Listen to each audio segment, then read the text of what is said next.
Hello my dear students, मैं रोशन Mishra Unacademy learning app पर भी एजुकेटर हूं। अगर आप बैंक का तैयारी या एसएससी का तैयारी या किसी भी तरह का तैयारी करते हैं और मुझे फॉलो करते हैं और मुझसे पढ़ना चाहते हैं तो आप अनअकैडमी को सब्सक्राइब करें। अगर आप मेरे रेफरल कोड जो कि यहाँ पर दिया हुआ रोशन मिश्रा सर से अगर आप अनअकैडमी को सब्सक्राइब करते हैं तो 10% का आपको डिस्काउंट भी मिलेगा। ठीक है, थैंक यू। स्वागत है एक बार फिर से टॉप 100 क्वेश्चन। आज हम लोग देखेंगे 21 नंबर क्वेश्चन से और जितना क्वेश्चन तक होगा संभव मैं आज उसका डिस्कशन कराऊंगा। तो उम्मीद करते हैं कि पिछला वीडियो आपको बहुत पसंद आया होगा। जितना भी सारा क्वेश्चन है ये टॉप 100 क्वेश्चन आप मेरे टेलीग्राम लिंक पर जाकर के रोशन मिश्रा से सर्च करेंगे तो वहां पर आपको ये मिल जाएगा सारा क्वेश्चन। मेरा टेलीग्राम चैनल है, उस टेलीग्राम चैनल पे आप जा करके सर्च करेंगे रोशन मिश्रा तो वहां पर जैसे ही मिलेगा आप इसमें ज्वाइन करेंगे और ज्वाइन करने के बाद ये टॉप 100 क्वेश्चन आपको मिल जाएगा। ठीक है, तो क्वेश्चन पहले से ही आपके पास मौजूद भी रहेगा तो और भी ज्यादा बढ़िया रहेगा। चलिए शुरू करते फिर से।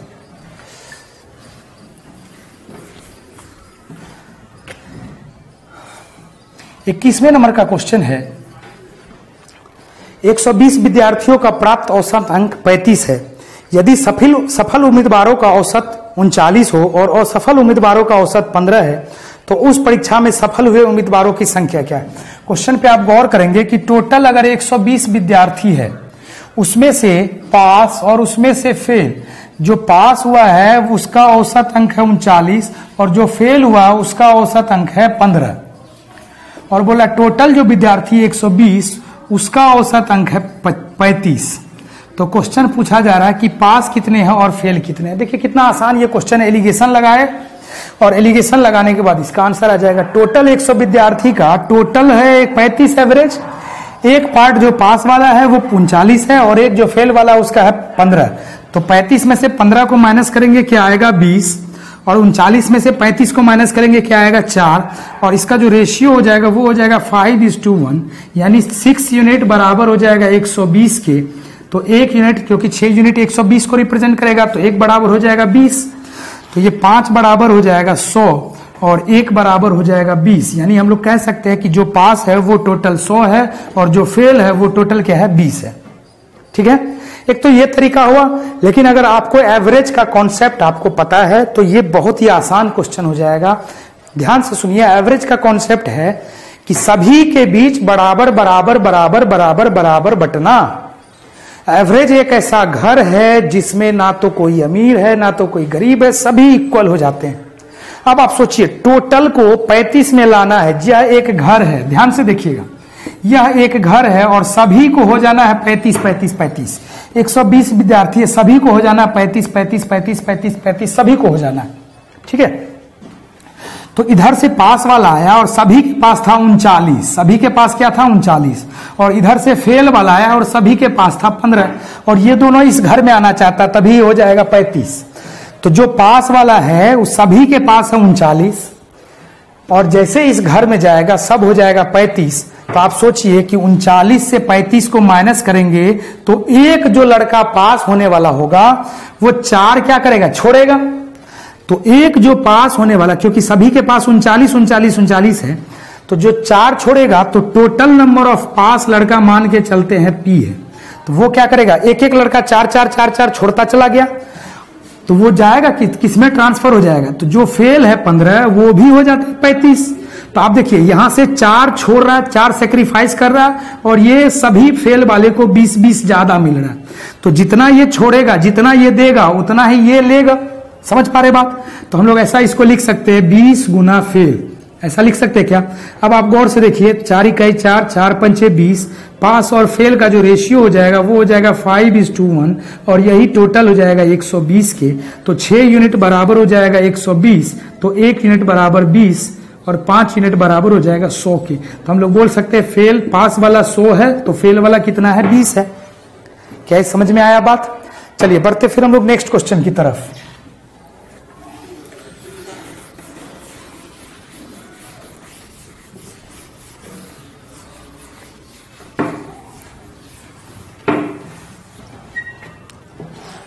बाईसवें नंबर का क्वेश्चन है, एक ग्रुप में 7 व्यक्तियों का औसत आयु 30 वर्ष है, उस ग्रुप के 5 व्यक्तियों का औसत आयु 31 वर्ष है, तो ग्रुप के अन्य 2 व्यक्तियों का औसत आयु ज्ञात करें। इसको भी हम लोग एलिगेशन से भी बना सकते हैं और एवरेज से भी बनाते हैं। देखिए ध्यान से देखिएगा, एलिगेशन क्या है, एक रूल है और वो किसका पार्ट है, एवरेज का ही पार्ट है। अगर आप एवरेज का 100% कॉन्सेप्ट समझते हैं तो एलिगेशन से भी वो आसान हो जाता है।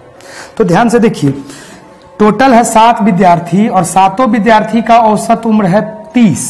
उसमें से जो 5 विद्यार्थी है उसका औसत वर्ष दिया हुआ 31, तो बचा कितना, 2 विद्यार्थी और इसका औसत हमसे पूछा जा रहा है, इसका औसत हमसे पूछा जा रहा है। ठीक है, तो यहां हम लोग फिर से एलिगेशन लगाएंगे और क्वेश्चन देखिए कैसे सॉल्व होगा, ध्यान से देखिएगा। तो 5 और 2 का जो रेशियो होगा वही यहां पर भी होगा, 5 और 2 का रेशियो। नंबर ऑफ टर्म का ही रेशियो क्या आता है, नीचे आता है। तो 31 में से अगर 31 में से 30 को माइनस करते हैं तो क्या आया, 1। 31 में से 30 को माइनस करते हैं तो क्या आया, 1। और 2 बराबर अगर 1 होगा, 2 बराबर 1 तो 5 बराबर 2.5 होना चाहिए। बोलिए होना चाहिए क्या। 31 में से 30 को माइनस करते हैं तो 1, और यहां पर जब 2 बराबर 1 आया तो 5 बराबर 2.5 आएगा। एक बार 30 से ये ज्यादा है तो एक बार ये 30 से कम होगा, क्योंकि मीन रेट यहां पर जो लिखा हुआ, मीन वैल्यू जो लिखा हुआ है इस दोनों वैल्यू के मिडल में होता है कहीं ना कहीं। तो एक बार ये 31 से छोटा है तो एक बार इससे छोटा यहाँ वाला पॉइंट होगा, तब टर्म होगा। तो 30 में से 2.5 को माइनस कर देंगे तो आपका जो आंसर आ जाएगा वो आ जाएगा 27.5, और यही आपका आंसर हो जाएगा। दूसरा तरीका है, दूसरा तरीका देखिए ध्यान से, जो आप लोग हमेशा डिटेल से बनाते हुए हैं कि 7 विद्यार्थी और 7 का एवरेज दिया हुआ है 30, तो टोटल क्या हो जाएगा, 210। बोलिए होगा क्या। 5 विद्यार्थी है और 5 विद्यार्थी का एवरेज दिया हुआ 31, तो इसका टोटल क्या हो जाएगा, 31 गुना 5 यानी 155। तो बचा जो मेरा 2 विद्यार्थी, इस टोटल में से अगर हम इसको माइनस कर दे 210 में से 155, तो इस दोनों विद्यार्थी का टोटल उम्र निकल जाएगा। तो 210 में से 155 को माइनस करते हैं तो 45, 10, 55 बचेगा। अब 2 विद्यार्थियों का औसत उम्र अगर 55 है, 2 विद्यार्थियों का औसत उम्र अगर 55 है तो एवरेज अगर निकालेंगे तो 55/2 कर देंगे। आप जैसे ही 2 से डिवाइड करते हैं तो 27.5 वर्ष हो जाता आंसर। कितना वर्ष हो जाता आंसर, 27.5 वर्ष। ये था दूसरा तरीका जो आप लोग डिटेल से हमेशा बनाते हुए हैं। तीसरा तरीका जो एवरेज का कॉन्सेप्ट है उसको भी आप समझ लें। तीसरा जो तरीका है उस कॉन्सेप्ट को भी आप समझिए। यहां से मैं मिटा देता हूं। देखिए तीसरा जो तरीका है उसको समझते हैं। जैसे बोला कि आप 7 विद्यार्थी है और इसका 30 है एवरेज, ठीक है, और इसमें से 5 विद्यार्थी है जिसका एवरेज 31 दिया हुआ है, तो बचा जो 2 विद्यार्थी उसका एवरेज ज्ञात करें। देखिए क्या है, हम इसको ऐसे समझाते हैं कि अगर 7 व्यक्ति है और 7 व्यक्ति के पास 30 रुपया है, एवरेज का मतलब क्या हुआ, सभी बराबर, 7 व्यक्ति में सभी के पास 30 रुपया, और यहां पर 5 व्यक्ति के पास आ गया 31। ये दोनों के पास अपना अपना कितना होना चाहिए, 30 + 30 होना चाहिए क्या, बोलिए। इस दोनों का हिस्सा 30 + 30 होना चाहिए। यहां पर आप देखिए कि एक क्या है, ज्यादा है, तो 1 रुपया ज्यादा है 5 आदमी को, तो 1 रुपया अगर 5 आदमी को ज्यादा, तो यहां पर कितना ज्यादा आ गया, 5। तो 5 अगर ज्यादा ये लेगा तो 5 इसको कम लेना पड़ेगा, तो 30 + 30 60 - 5 हो जाएगा 55, यानी इस दोनों के पास टोटल कितना है, 55। तो एवरेज जो हो जाएगा वो हो जाएगा 55/2 यानी 27.5। बात समझ पा रहे हैं। ये था हमारा 22वां क्वेश्चन। आते हैं 23वें नंबर के क्वेश्चन को देखते हैं हम लोग।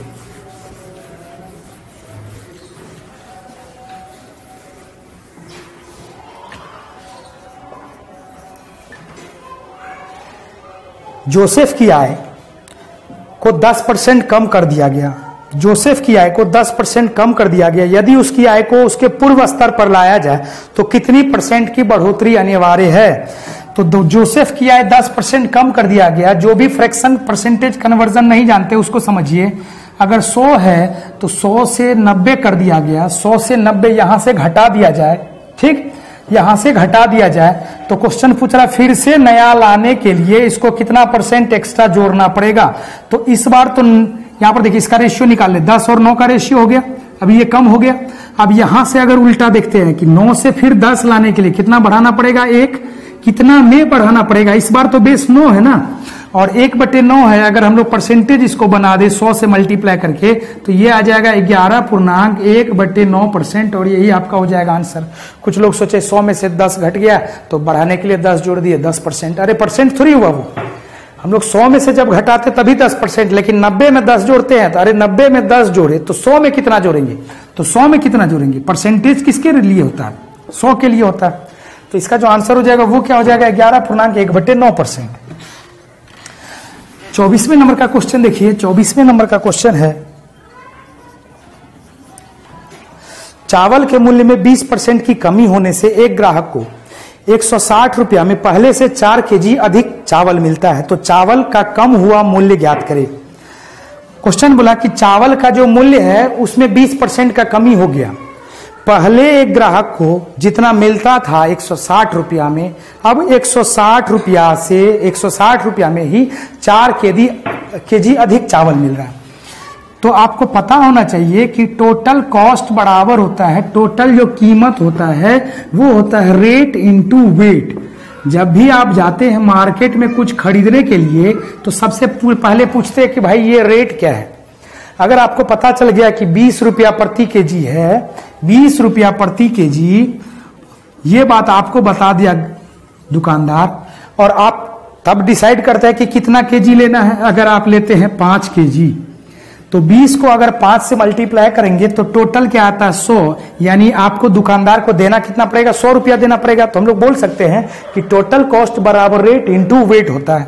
ठीक, अगर टोटल कॉस्ट हो जाए कांस्टेंट, टोटल कॉस्ट हो जाए कांस्टेंट मतलब स्थिर, 100 का 100 ही रुपया खर्च हो जाए, तो ध्यान से देखना 100 का 100 ही रुपया खर्च हो जाए, 100 का 100 ही रुपया खर्च हो तो रेट का इनवर्सली प्रोपोर्शनल होगा वेट, और वेट का इनवर्सली प्रोपोर्शनल होगा रेट। ठीक है, रेट का इनवर्सली प्रोपोर्शनल वेट होगा और वेट का इनवर्सली प्रोपोर्शनल क्या हो जाएगा, रेट हो जाएगा। ठीक है, तो यहां पर देखिए टोटल कॉस्ट कैसे, इसको मैं एक बार समझा देता हूं। अगर इस बार गए दुकान के पास और दुकानदार को बोलेगा कैसे है भाई, तो वो बोला 5 रुपया पर केजी, 5 रुपया पर केजी। तो इस बार अगर 100 रुपया आपको खर्च करना है तो 5 रुपया पर केजी के दर से आप कितना केजी लेंगे, 20 केजी। तो आप देख पा रहे हैं क्या कि जब टोटल कॉस्ट होगा कांस्टेंट तो रेट का इनवर्सली प्रोपोर्शनल क्या हो जा रहा है, वेट हो जा रहा है। अगर इस बात का ख्याल रखेंगे तो देखिए क्या होता है, कितना आसान ये क्वेश्चन हो गया। बोला क्या कि चीनी का दाम 20% घट गया, चीनी का दाम 20% घट गया। तो हम लोग बोलेंगे चीनी का दाम अगर 100 था तो अब 80 हो गया, यानी हम लोग बोलेंगे कि 5 था तो अब क्या हो गया 4 हो गया। 20% अगर घट गया, 20% बराबर होता है 1/5। हम लोग इसको ऐसे भी याद रख सकते हैं कि रेट अगर 5 था पहले तो 5 में से 1 घट के अब नया रेट क्या हो गया 4 हो गया। और 160 रुपया में पहले जितना ले रहा था अभी 160 रुपया में 104 केजी अधिक ले रहा है, टोटल 4 केजी अधिक ले रहा है। अब सोचिए कि 160 रुपया यानी टोटल कॉस्ट क्या बोल रहा है, कांस्टेंट ही बोल रहा है। तो वेट हो जाएगा इसका इनवर्सली प्रोपोर्शनल, यानी रेशियो हो जाएगा 4:5 का 4:5 का रेशियो हो जाएगा। अब यहां से आप देखिए कि कितना वेट ज्यादा लिया, 1 वेट ज्यादा लिया, और 1 वेट के बारे में क्वेश्चन आपसे पूछा जा रहा है। क्वेश्चन में कहा जा रहा है कि 4 केजी है, तो 1 बराबर 4 केजी, तो 4 बराबर आ जाएगा 16 केजी, और 5 बराबर 20 केजी, 5 चौका 20 केजी। तो हम लोग बोल सकते हैं कि 160 रुपया में पहले मिल रहा था 16 केजी, अब 160 रुपया में मिल रहा है 20 केजी। तो पुराना वाला रेट क्या है, 16 केजी का दाम 160 रुपया, तो हम लोग पुराना वाला रेट बोल सकते हैं ना 10 रुपया प्रति केजी, ओरिजिनल रेट हो गया। नया रेट या करेंट रेट हम लोग बोल सकते हैं ना 8 रुपया पर केजी। क्या ये समझ पा रहे बात? ठीक है, चलिए बढ़ते फिर हम लोग नेक्स्ट क्वेश्चन की तरफ।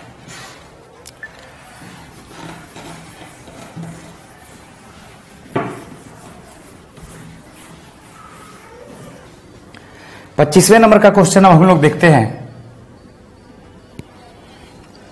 किसी विद्यार्थी ने विज्ञान के विषयों में 300 में से 32% अंक अर्जित किए और भाषा के 200 अंकों वाले प्रश्न पत्रों में कितने % अंक अर्जित करे जिससे कुल मिलाकर 46% अंक हो जाए। तो यहां पर आप देखिए कि साइंस में अगर टोटल 300 अंक था तो इसमें 32% इसने अर्जित कर लिए। अगर लैंग्वेज का भी है प्रश्न पत्र और वो है टोटल 200 का, और उसमें से क्वेश्चन पूछ रहा कि कितने % मार्क्स अर्जित करे जिससे टोटल में इसका 46% हो जाए। टोटल में कितना परसेंट हो जाए 46%। तो टोटल तो हो गया इसका 500। देखिए ध्यान से, तो 500 का 46% जब हम निकालेंगे तो 46 गुना 5 यानी टोटल नंबर कितना होना चाहिए 230 मार्क्स होना चाहिए टोटल। ठीक, 300 में 32% यानी 32 तिया 96 मार्क्स, तो ये ले आया 32 तिया 96 मार्क्स ये ला चुका है, और 46% मार्क्स ये टोटल में लाएगा, तो 46% 500 का हो जाएगा 230। अब यहां से देखिए 230 में से अगर हम 96 को माइनस कर दे, 230 में से 96 को माइनस करें तो बचता मेरा कितना है 134। तो 134 प्लस 96 230, यानी अब इसको लैंग्वेज में जो लाना पड़ेगा वो लाना पड़ेगा 134 में। 134 में देखिए ध्यान से 134 मार्क्स लाना पड़ेगा 200 में, गुना क्या करेंगे 100। तो इसका जो आंसर आ जाएगा वो आ जाएगा 2 छाके 12 2 सते 14 यानी 67%। लैंग्वेज में इसको कितना परसेंट लाना पड़ेगा 67%, जो आपका ऑप्शन हो जाएगा बी। ठीक।